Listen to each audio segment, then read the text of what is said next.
Welcome back to our channel. In this video, we will show you how to view removed apps and websites on Facebook using your PC. Let's get started.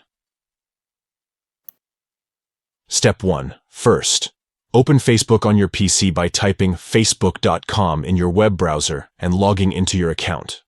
Step 2. Next, click on your profile icon located at the top right corner of the Facebook homepage. Step 3. From the drop-down menu, click on Settings and Privacy. Step 4. In the next menu, click on Settings. Step 5. From the left-hand side menu, click on Apps and Websites. Step 6. Scroll down the page until you find the section labeled View Removed Apps and Websites. Click on it. And there you have it. You can now view the list of removed apps and websites on Facebook.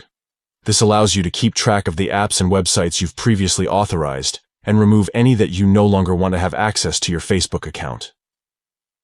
If you found this tutorial helpful, don't forget to give this video a thumbs up and subscribe to our channel for more useful tips and tricks. Thanks for watching.